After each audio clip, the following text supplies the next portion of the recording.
da prioridade do amor de Cristo em suas últimas palavras. É muito interessante, irmãos, falar sobre últimas palavras. As últimas palavras de uma pessoa sempre chamam nossa atenção. Vocês já pararam para pensar nisso? Temos principalmente a curiosidade de saber as últimas palavras de quem nós amamos. Por exemplo, se tivermos um ente querido ali no leito da morte, e você às vezes coloca o ouvido bem pertinho para saber o que ele tem a dizer nas últimas horas de vida. Certamente essa curiosidade se baseia em ouvir uma mensagem especial, seja ela uma revelação, por exemplo, de um tesouro guardado, seja ela um segredo oculto que ninguém ou que nunca foi revelado, ou até mesmo uma declaração de amor ou de perdão. Então, as últimas palavras de uma pessoa sempre trazem para nós esta curiosidade. Queremos saber. Quando alguém faleceu e você diz, eu estava com fulano no último momento. A primeira pergunta que é feita, ele falou alguma coisa? O que foi que ele disse? Então, vejamos quanto importante é as últimas palavras. Geralmente, as últimas palavras de uma pessoa revela a prioridade nesta vida. Quer dizer, aquilo que a pessoa julga mais importante. Se, por exemplo, nas últimas palavras de uma pessoa, ela disser para você, eu te amo, é porque você é muito importante para aquela pessoa. Se as últimas palavras de uma pessoa for algo contra você, certamente você não é uma pessoa importante para ela. Mas aqui entendemos que Jesus deixou algumas palavras, e estas palavras ditas no final de sua vida trazem para nós então um conhecimento importantíssimo que devemos avaliar. Aquilo que a pessoa então prioriza, ou aquilo que ela considera mais importante e deseja que seja perpetuado.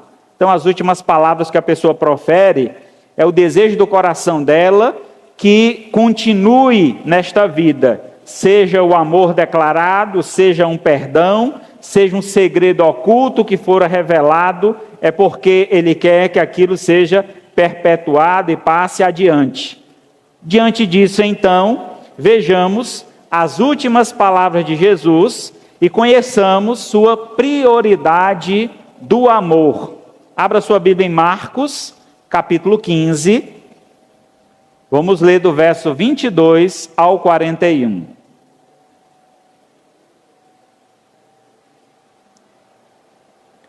Marcos, capítulo 15, 22 ao 41. A crucificação de Jesus. E obrigaram Simão,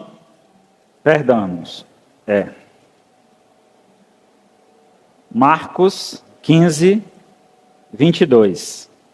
E levaram Jesus para o Gólgota, que quer dizer lugar da caveira. Quiseram dar-lhe para beber vinho misturado com mirra, mas Jesus não aceitou. Então o crucificaram e repartiram entre si as roupas dele, tirando sorte para ver o que cada um levaria. Era 9 horas da manhã quando o crucificaram, e a inscrição com a acusação contra ele dizia: o rei dos judeus. Com ele crucificaram também 2 ladrões, um à sua direita e o outro à sua esquerda. E cumpriu-se a escritura que diz: com malfeitor foi contado. Os que iam passando blasfemavam contra ele, balançando a cabeça e dizendo: você que destrói o santuário e em 3 dias reedifica, salve a si mesmo, descendo da cruz. De igual modo, os principais sacerdotes, com os escribas, zombavam, dizendo entre si: salvou os outros e a si mesmo não pode salvar. Que o Cristo o Rei de Israel, desça agora da cruz, para que vejamos e creiamos. Também os que com ele foram crucificados o insultavam. Chegando ao meio-dia, houve trevas sobre toda a terra, até as 3 horas da tarde.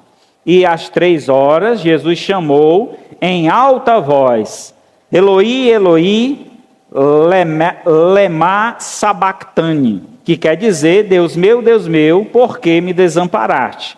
E alguns dos que estavam ali, ouvindo isso, diziam: vejam, ele está chamando por Elias.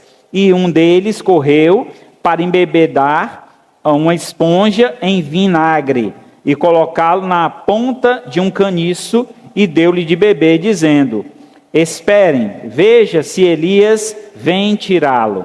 Mas Jesus, dando um forte grito, expirou, e o véu do santuário se rasgou em 2 partes, do alto a baixo. O centurião que estava na frente de Jesus, vendo que assim havia expirado, disse: verdadeiramente este homem era o Filho de Deus. Estavam também ali algumas mulheres observando de longe. Entre elas estava Maria Madalena, Maria mãe de Tiago, o menor, e de José, e ainda Salomé. Quando Jesus estava na Galiléia, estas mulheres o acompanhavam e o serviam. E além delas, havia outras que tinham ido com ele para Jerusalém. Muito bem, meus amados irmãos, temos aqui a palavra descrevendo o momento, ou os últimos momentos de Jesus. Aqueles momentos, então, que ele atravessou em nosso favor. Ele passou para que nós fôssemos poupados deste castigo. Castigo esse que levaria à eternidade, ou os castigados à eternidade longe de Deus. Então, devemos olhar esta crucificação, esta declaração do momento de sofrimento de Cristo, com muita atenção, com muito amor, com muito respeito. Esses dias, eu ouvi falar, que um grupo político colocou uma figura de Jesus crucificado e colocou uma frase dizendo: ladrão bom é ladrão morto.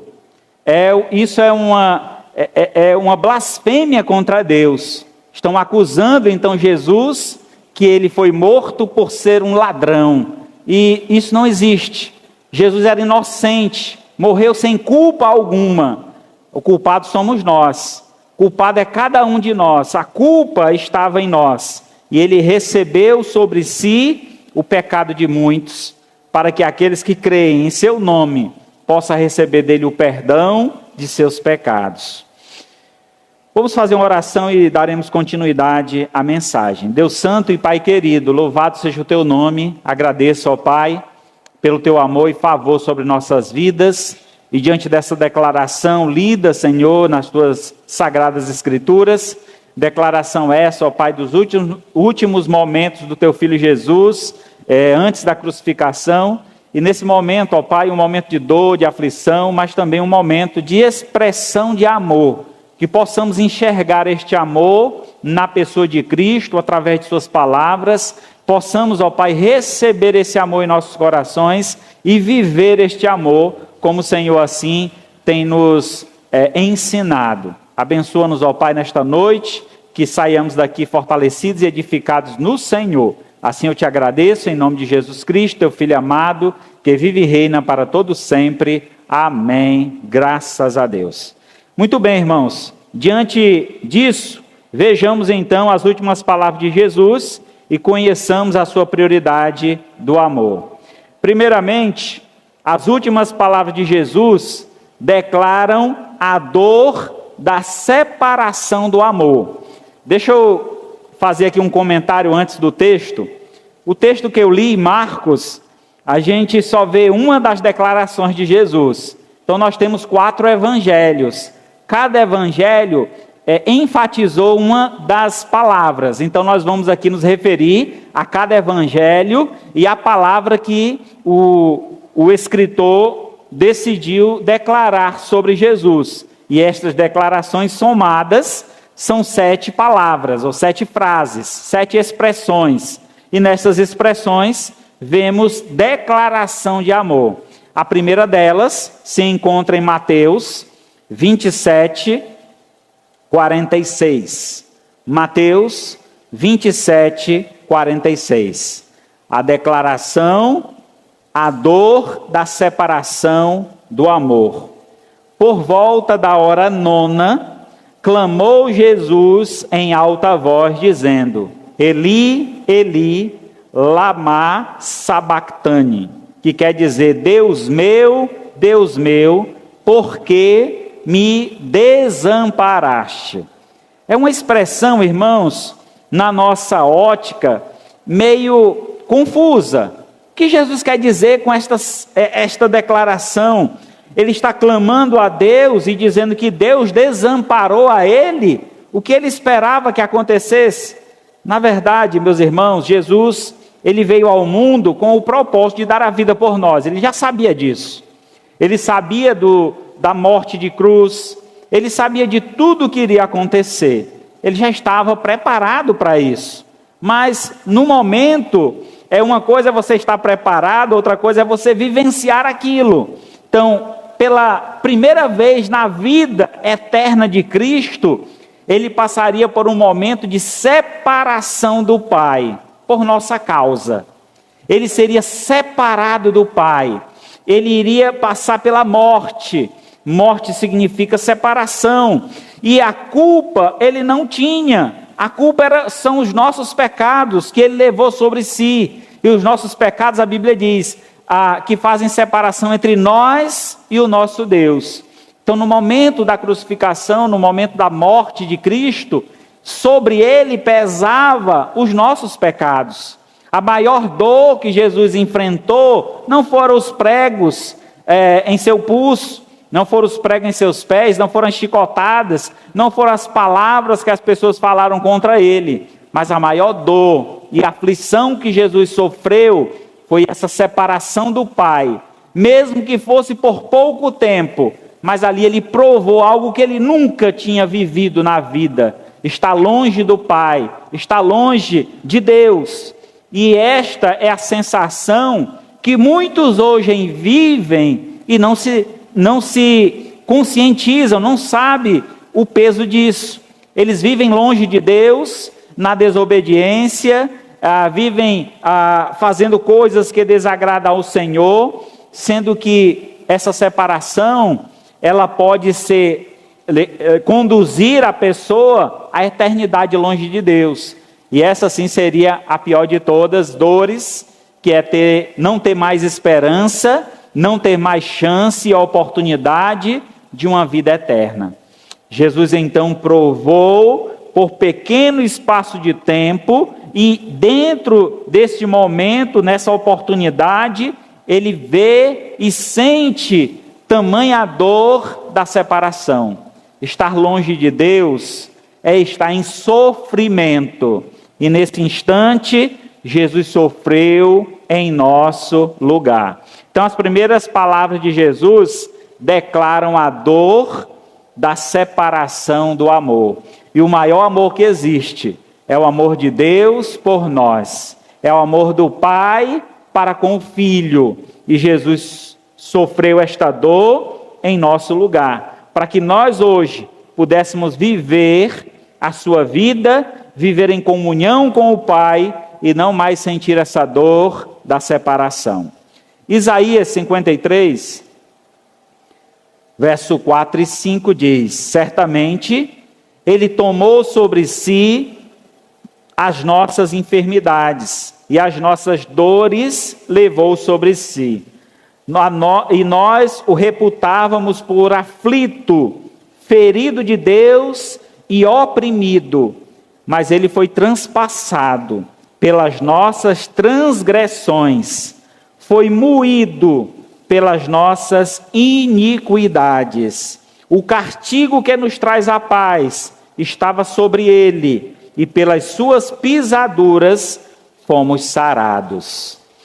Então, o texto muito forte, né? Isaías, 700 anos antes do nascimento de Cristo, está prevendo a morte de Cristo. Todo o sofrimento, toda a dor, toda a aflição que o Filho de Deus passaria em nosso lugar. E este sofrimento era necessário. Ele precisava dar a vida ao inocente para então nos trazer salvação e esperança de uma vida eterna. No verso 5, quando dito aqui que ele foi transpassado, lembra que quando ele estava na cruz, para finalizar o momento ali da crucificação, para confirmar a morte de Cristo, um dos soldados foi com uma lança e transpassou o lado de Cristo e perfurou o seu coração, e ali jorrou água misturada com sangue. Então, o relato bíblico afirma isso. E aqui o texto está dizendo que ele foi transpassado pelas nossas transgressões. Foram os nossos pecados que fizeram com que Jesus derramasse o seu sangue por nós. Como é dito nas Sagradas Escrituras, sem derramamento de sangue não há remissão de pecado. Então era fundamental, era necessário. E isso nada mais é do que uma prova do grande amor do Senhor para conosco. Vamos adiante.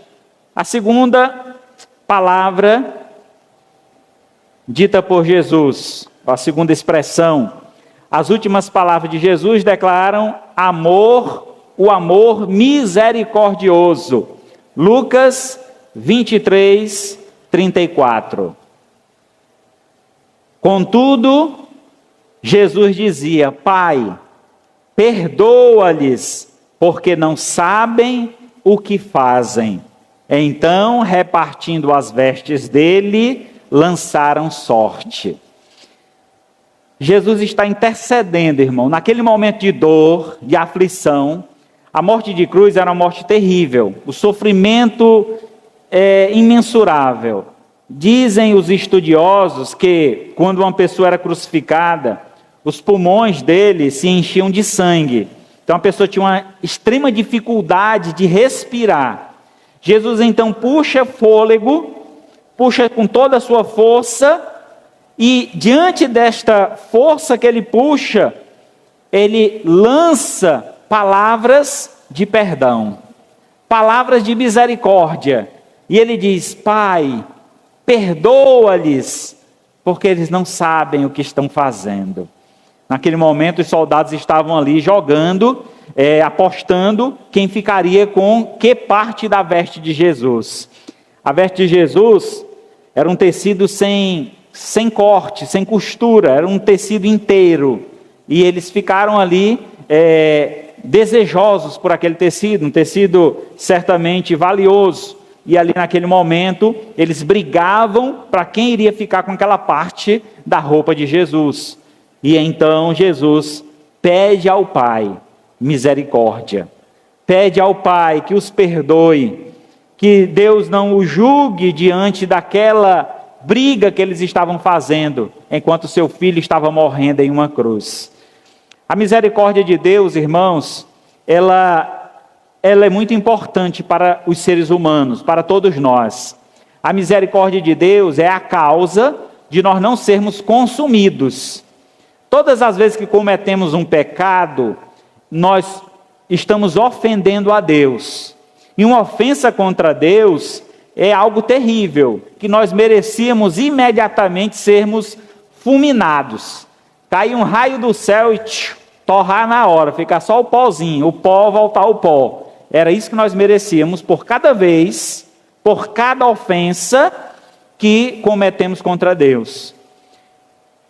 E diante das palavras de Cristo, quando ele roga a Deus por perdão, por misericórdia, ele está demonstrando ali o seu amor. Amor este em não dar a nós aquilo que nós merecemos, diante dos nossos pecados, diante das ofensas que lançamos contra Deus. Por esse motivo, então, a misericórdia de Deus não nos consome. Quer dizer, a misericórdia de Deus que recai sobre nós não permite que a ira de Deus nos consuma. E aí, diante disso, nós temos a graça que nos concede esperança e vida nova. Em Lamentações, capítulo 3, verso 22, é dito: as misericórdias do Senhor são a causa de nós não sermos consumidos, porque as suas misericórdias não têm fim. Então, de tudo que nós devemos pedir a Deus diariamente, é que Ele estenda sobre nós a sua graça e a sua misericórdia. Que todos os dias reconheçamos a misericórdia de Deus. Agradeça ao Senhor por estar vivo. Agradeça ao Senhor pelo que você tem. Isso é a graça de Deus. E a sua misericórdia não nos permitir estar em uma situação de sofrimento, de dor, de aflição. Então tenhamos esta consciência. O amor misericordioso de Deus, que foi declarado por Jesus na cruz, é o mesmo amor que é derramado sobre nós todos os dias, e que nós sejamos então gratos ao Senhor. Terceiras palavras de Jesus. As últimas palavras de Jesus declaram o amor compromissado. O compromisso do amor de Cristo foi declarado na cruz, através das palavras que podemos ver em Lucas 23, 43.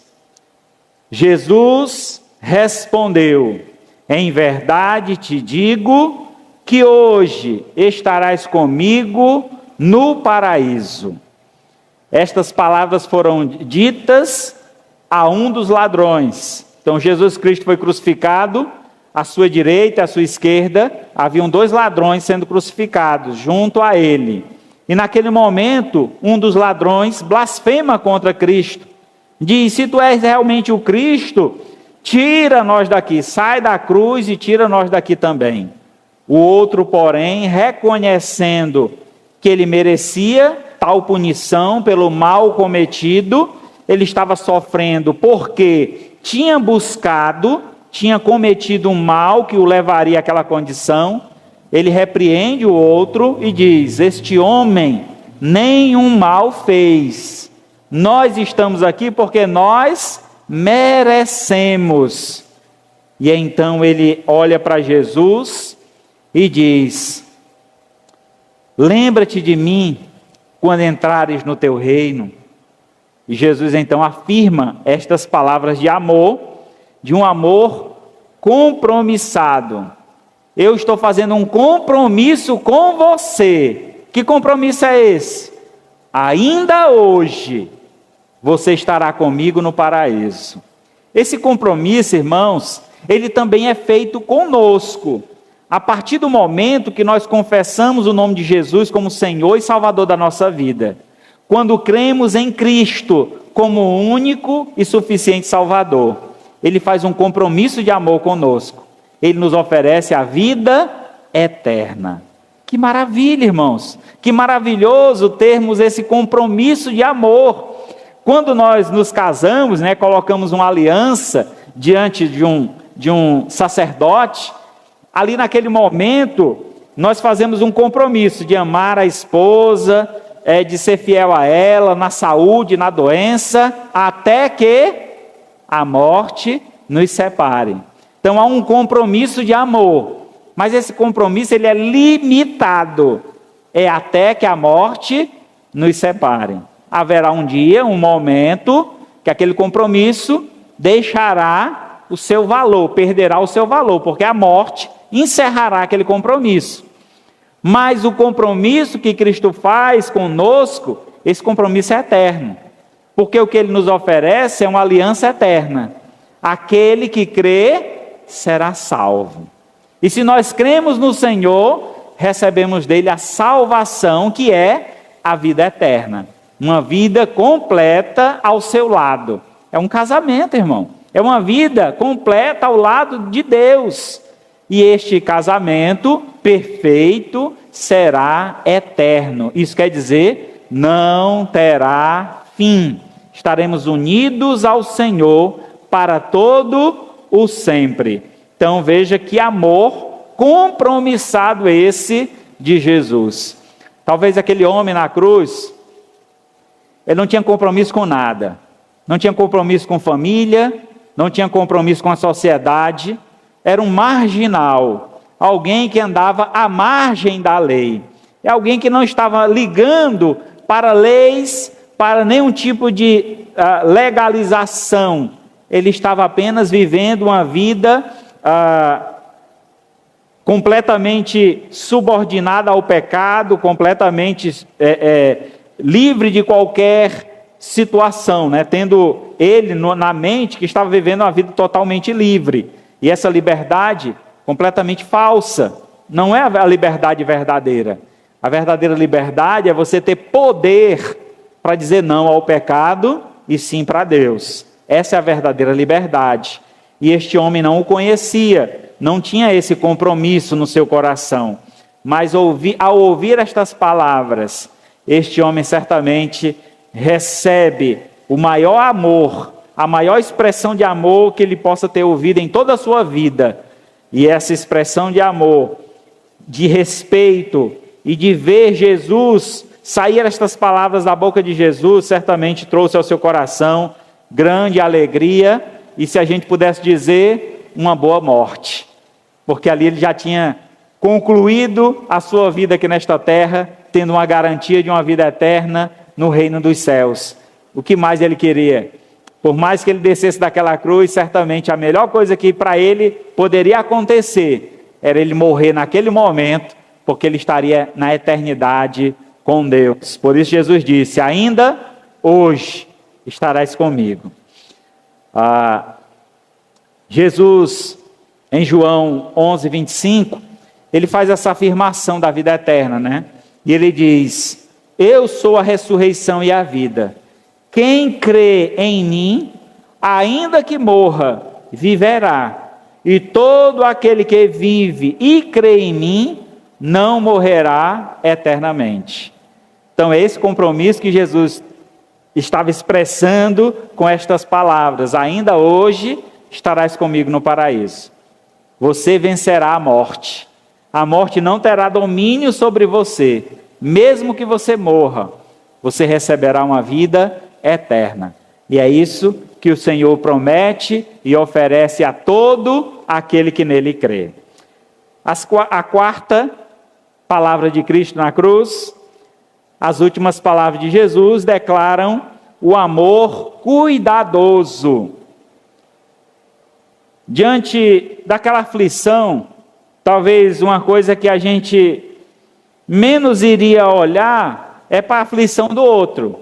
Quando a gente está sofrendo, geralmente, a gente coloca o nosso sofrimento em um patamar mais elevado de qualquer outro. A gente sempre pensa que o nosso sofrimento é maior do que o outro. Vocês já pararam para pensar nisso? Então, às vezes a gente acha que o nosso sofrimento, é uma dor terrível, eu não posso suportar, eu sofro mais do que todo mundo. Todos nós sofremos, irmãos. Todos nós passamos por aflição, passamos por dificuldade.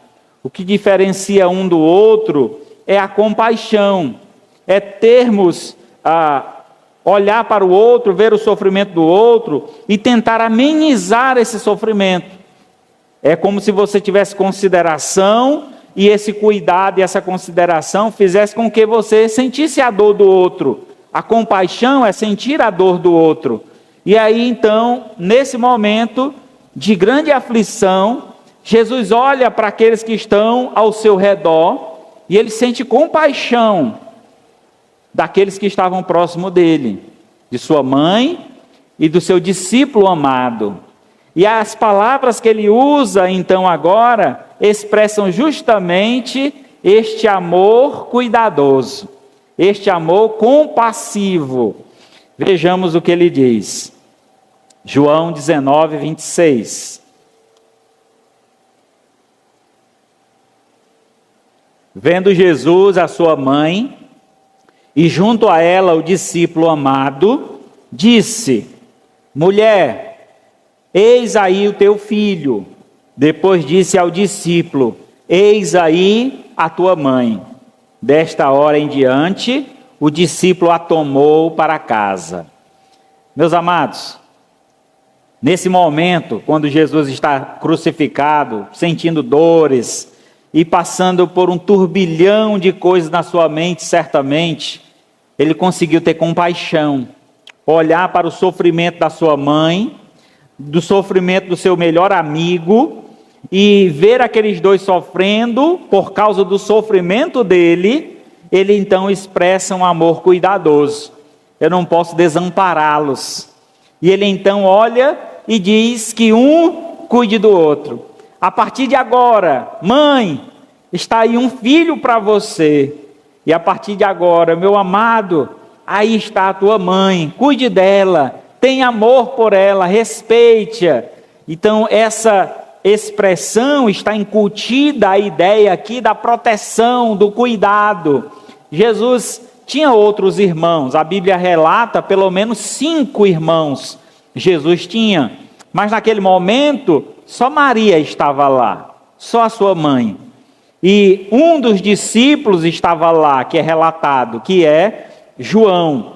E naquele momento era um momento turbulento, onde uma multidão estava seguindo, onde uma multidão estava blasfemando contra ele, e qualquer um que esboçasse qualquer tipo de carinho ou qualquer tipo de compaixão para com o sofrimento de Cristo, certamente também passaria por algum tipo de retaliação. Então naquele momento era um momento de silêncio, um momento de dor, muito íntimo, um sofrimento muito íntimo. E Jesus viu e percebeu aquilo de longe, lá do alto de uma cruz, e ele fez questão de expressar este amor cuidadoso. Agora olhemos, irmãos, para este amor que também nos é estendido. Muitas vezes nós somos abandonados, seja por entes queridos, seja por familiares, sejam por pessoas próximas de nós, mas devemos entender que existe um amor que a gente pode confiar de todo o nosso coração, pelo qual Ele nunca nos abandonará, que é o amor de Deus. Este amor que é visto na pessoa de Deus, que é expressado na pessoa de Deus e também através do seu Filho Jesus. E este amor é estendido a nós, este amor nos alcança. E quando recebemos esse amor, podemos provar deste cuidado. E este cuidado, por exemplo, é expressado lá no texto de Salmo 23.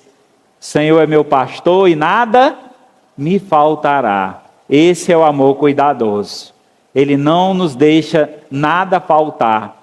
Como também é expresso no Pai Nosso. O pão nosso de cada dia dai-nos hoje. Cuidado nos mínimos detalhes. Aqui na oração ele usa uma expressão de comum. Todos, era um alimento comum de toda a sociedade.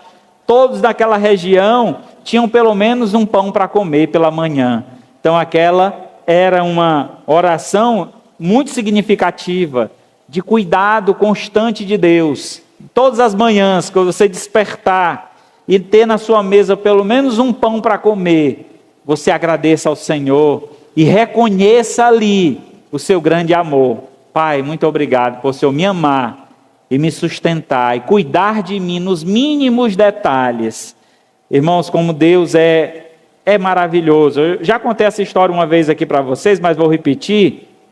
Quando eu estava lá no seminário, houve uma ocasião que a gente estava apertado, chegando no final do mês, sem dinheiro na conta, o que a gente tinha comprado já tinha ido embora, a comida já estava escassa, e numa bela noite, a gente foi orar, fazer o devocional antes de dormir, e aí oramos, agradecemos ao Senhor, e aí quando eu terminei a oração, a Paula disse: Sibéria, amanhã a gente não tem o que tomar café, não tem pão, não tem nada para comer amanhã pela manhã.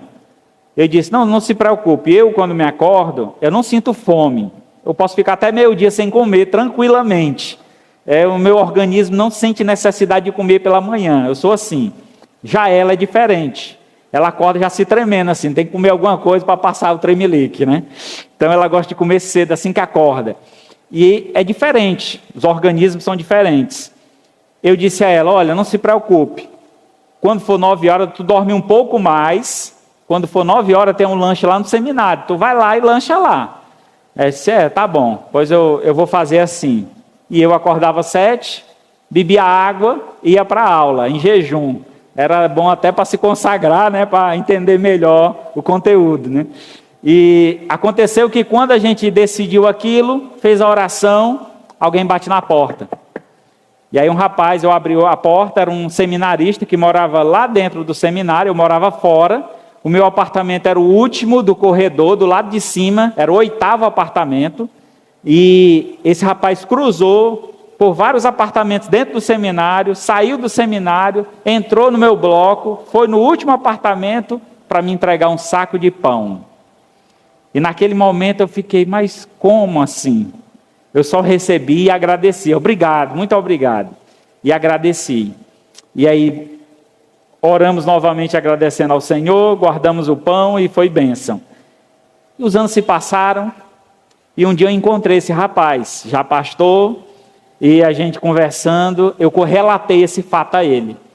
Ele disse, meu irmão, naquela noite eu fui ao supermercado e algo no meu coração dizia, compra pão, compra pão, compra pão. Eu sentindo algo assim dizendo para mim que eu tinha que comprar pão. Eu fui lá e comprei pão. Quando eu cheguei em casa, tinha um saco de pão lá em cima da mesa. Eu disse, para que eu comprei tanto pão, já tendo pão aqui? Ele disse que assim que olhou para fora, na janela dele, deu a luz da minha janela. Ele viu a luz da minha janela e disse, eu vou deixar esse pão lá naquela janela. E ele então saiu e entregou esse pão. E naquele dia ele foi usado por Deus para nos abençoar. E veja como é o cuidado de Deus, irmãos. A generosidade, o amor de Deus nos mínimos detalhes. Às vezes as coisas passam por nós, a gente nem percebe.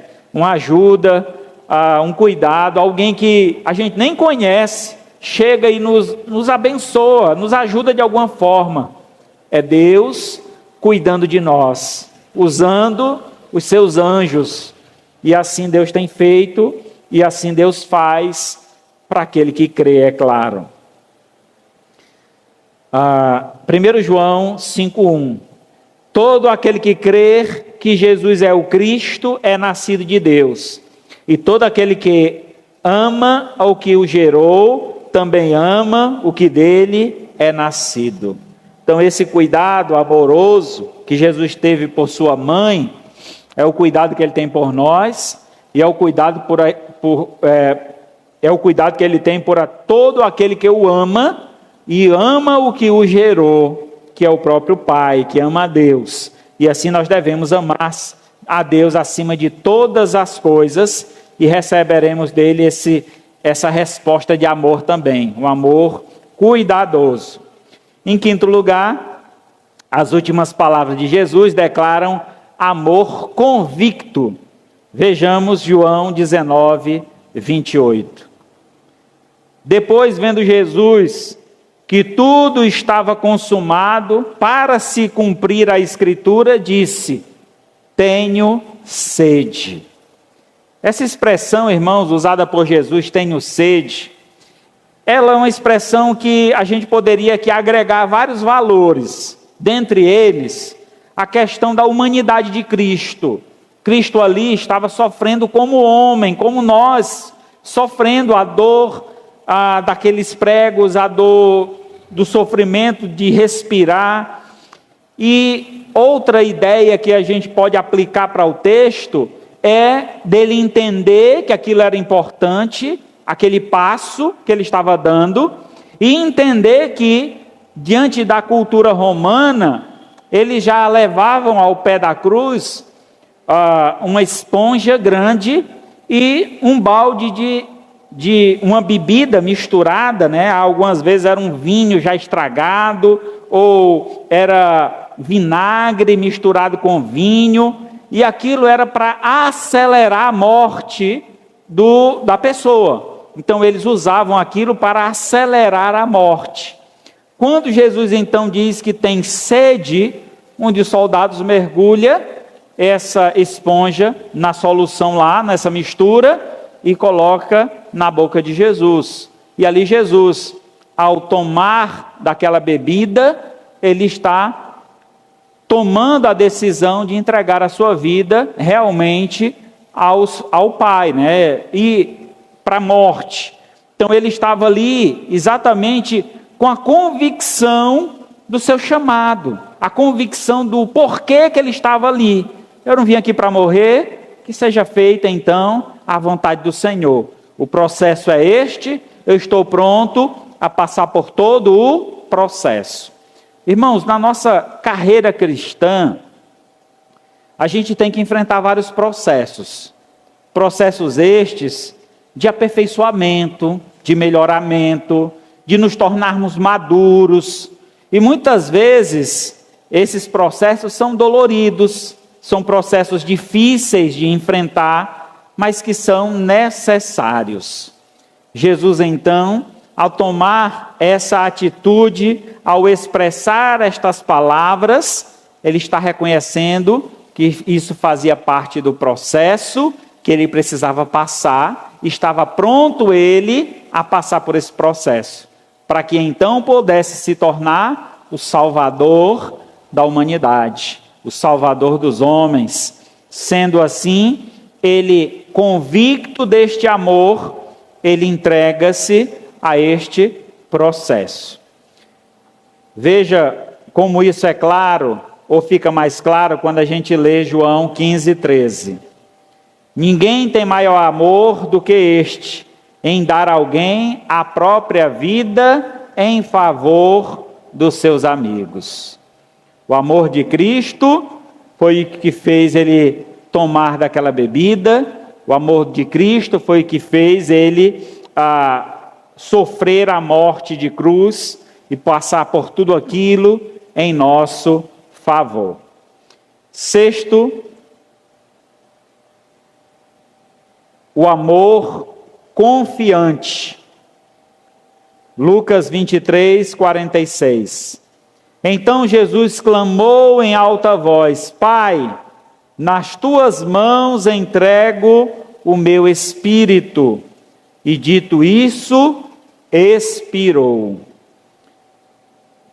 Aqui está chegando o momento fatídico. Depois de tomar aquele líquido que iria acelerar o processo de morte, Jesus agora está lhe entregando ao Pai a sua missão, o seu compromisso. Pai, o Senhor foi comigo em todo momento, confiado em Ti, confiado em Teu amor, eu entrego o meu Espírito. O entregar do Espírito de Cristo ao Pai era um reconhecimento do amor do Pai, um reconhecimento do cuidado que o Pai teria com ele nesse momento de transição, né? Um momento que passaria da morte, da vida para a morte, e depois da morte para a vida. Um momento que ele nunca havia passado, uma experiência nova, uma experiência completamente difícil. Quem de nós, em algum aspecto da vida, teme a morte? Eu não sei quantos de vocês já oraram, pedindo a Deus que você tenha uma boa morte, que seja dormindo. Eu vou dormir e não acordo, né? Então, às vezes a gente tem essa ideia. Eu não quero sofrer. Morte de sofrimento é terrível. Você morrer queimado, morrer afogado, deve ser coisa terrível. Então, que a morte seja rápida, repentina, sem dor. Então, nesse momento, o pedido de Cristo era confiar no que Deus tinha preparado para ele. Eu te entrego o meu espírito. Tudo que eu tenho de maior valor, eu entrego em tuas mãos. E essa entrega, irmãos, fala muito a nós hoje. O quanto você tem entregue a Deus. Às vezes a gente tem entregue a Deus apenas parte da nossa vida. Eu me entreguei ao Senhor quando eu vou à igreja. Ali eu sou um crente, eu sou uma pessoa de Deus. Mas quando eu saio da igreja, eu levo a minha vida normal, eu tenho a minha vida, eu faço as minhas coisas, eu não ligo muito para o que Deus quer. Isso não é uma entrega, você só deu parte, né? Então é necessário que a gente entregue a nossa vida por completo. há uma expressão que antigamente se usava muito, né? Que dizia assim: entregue o seu coração para Deus. O que Deus quer de você é o seu coração. Na verdade, o que Deus quer de nós é tudo. É o nosso íntimo. É o nosso ser por completo. Quando Ele diz: eu entrego o meu espírito, eu entrego tudo que eu sou.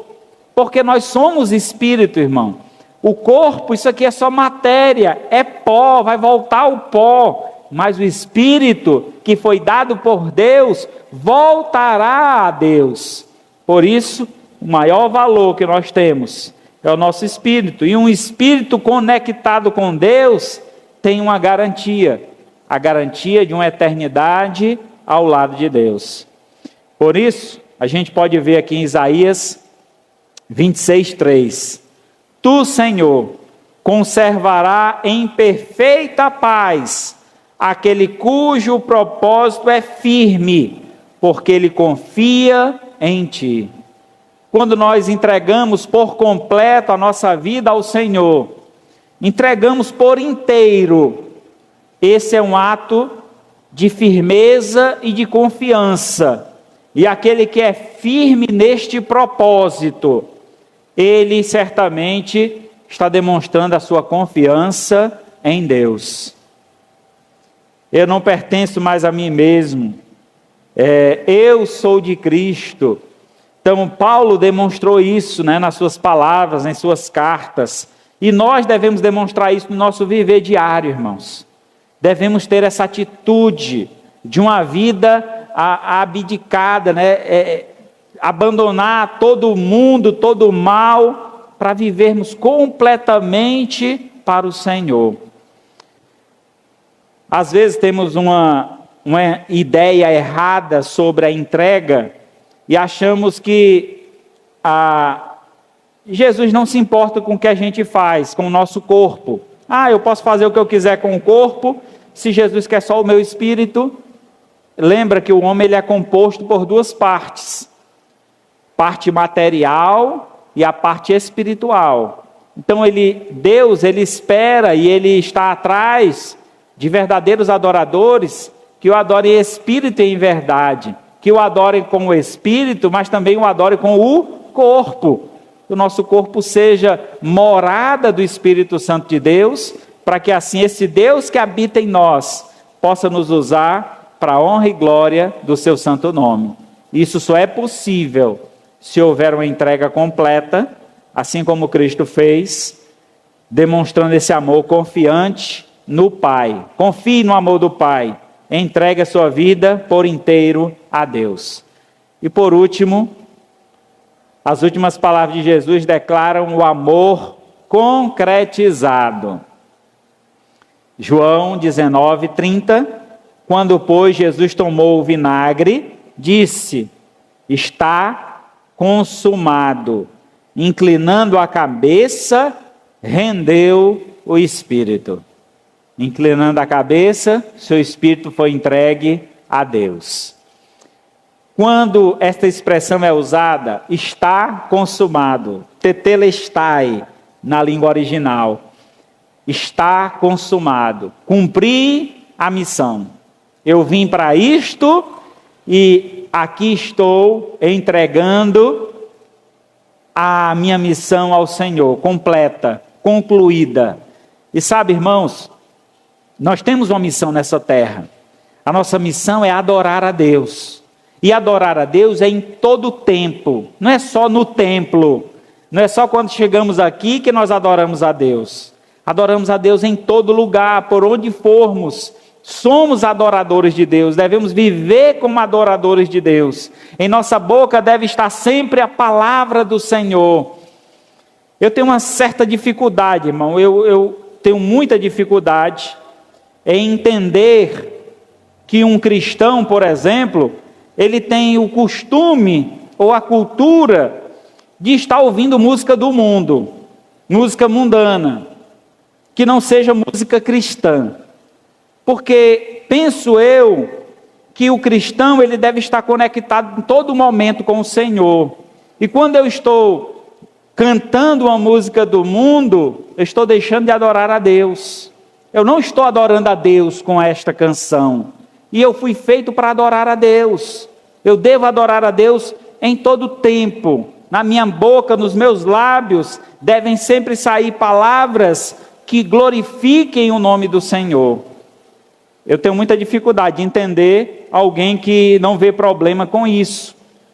Eu acredito que quando eu entrego a minha vida a Jesus, a minha vida deve ser realmente usada para a glória de Deus. E não devo mais usá-la para o mundo, nem muito menos para exaltar os padrões do mundo, ou as coisas do mundo. Devo eu sim adorar ao Senhor com palavras que glorificam o seu santo nome. E essa concretização de Cristo, quando ele afirma está consumado, nós também devemos aplicar para as nossas vidas. Está consumado o nosso ministério, está consumado o nosso louvor, a nossa adoração. Senhor, eu vim para te adorar, pois eu vou te adorar com toda a minha vida, com todo o meu ser, com os meus lábios, glorificarei o teu santo nome, e assim viverei para a honra e glória do teu santo nome. João 17,14. Eu te glorifiquei na terra, consumando a obra que me confiaste a fazer. Então a oração de Cristo, que a gente estudou aí no domingo passado, essa glorificação foi justamente Jesus Cristo cumprindo cabalmente cada função, cada papel, executando a missão que lhe foi dada. E assim, irmãos, nós também glorificamos a Deus quando executamos a obra de Deus com afinco, com dedicação, não importando as circunstâncias ou as situações. Será que quando Jesus estava cumprindo o propósito de vida dele, a sua missão com o Pai, tudo dava certo, tudo era encaixado, era só do jeito que ele queria? Com certeza não, mas ele fazia com que a situação se voltasse para a glória de Deus. E assim ele fez, em todo momento ele adorou ao Senhor, em todo momento ele o glorificou aqui na terra, fazendo ou consumando a obra que lhe foi confiada. E a gente deve então cumprir a obra que Deus confiou às nossas mãos. Se você é um crente no Senhor Jesus, Deus confiou o seu amor a você e você deve levar esse amor até a eternidade. Então não se afaste do amor de Deus, viva este amor, proclame este amor, glorifique a Deus através deste amor. Concluindo então, nestas últimas palavras de Jesus, antes da crucificação, podemos ouvir e sentir tudo que o verdadeiro amor proporciona.